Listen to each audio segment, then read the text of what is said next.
এই যে আপনি বলছেন কোনো স্টেপ নেন নাই, সেটা তো আমরা দেখছি। এই যে এটার পেছনে কি কোনো মানে আরো কোনো ভেতরের কোনো কাহিনী আছে?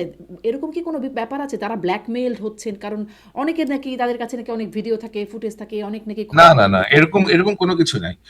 আমি আসলে আমি হয়েছে কি যে আহ, অনেক কিছু না অন অন দ্য রেকর্ডে বলা যায় না। আমি অনেক কিছু লিখি, আমার সোশ্যাল মিডিয়াতে অনেক কিছু লিখি, but when it comes to saying something, এটা আমি আসলে ওইভাবে বলতে চাই না, কারণ আমার কাছে জিনিসটাকে ওইভাবে স্টাবলিশ করার মতো যথেষ্ট ডকুমেন্টস হয়তো নাই, but I can give you a theory.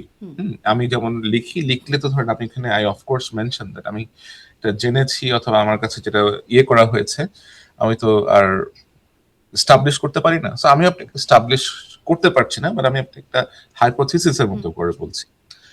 আপনি যদি দেখেন যে গত কয়েক মাসে বাংলাদেশে একজন সাবেক মার্কিন দূত, হুম, দূত না সরি, কূটনৈতিক, বেশ কয়েকবার ট্রাভেল করেছে।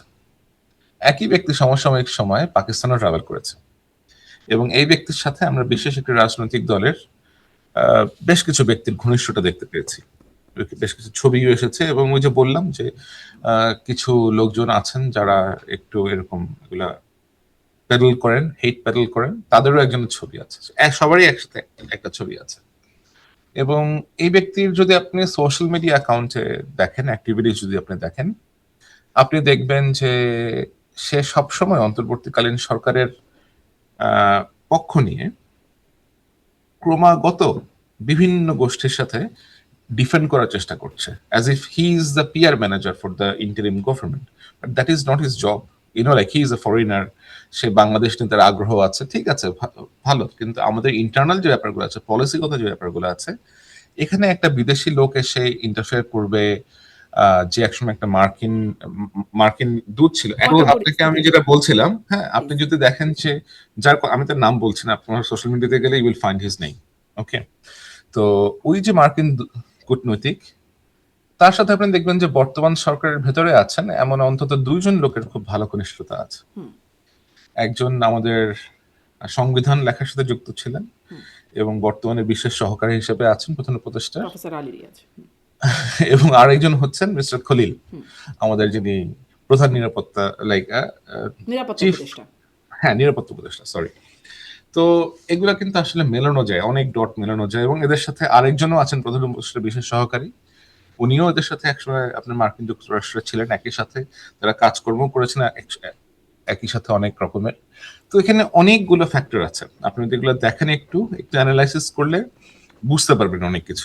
এবং আপনি দেখেন যে আপনি যদি গত 24 ঘন্টার সোশ্যাল মিডিয়া অ্যানালাইসিস দেখেন, আপনি দেখবেন যে একটা স্ট্রং ন্যারেটিভ বিল্ড করা হচ্ছে। আমার মতো যারা আছে, মানুষ যারা দেশে নির্বাচন আশা করে, হুম, যারা দেশের ডেমোক্রেসি স্টাবলিশ হোক এই চেষ্টাটা করছে, যারা যেটা সত্য ঘটনা, যেটা সঠিক তথ্য, সেটা তুলে ধরার চেষ্টা করছে, আমরা কিভাবে কোঅর্ডিনেটেড ভাবে আক্রমণের শিকার হচ্ছি।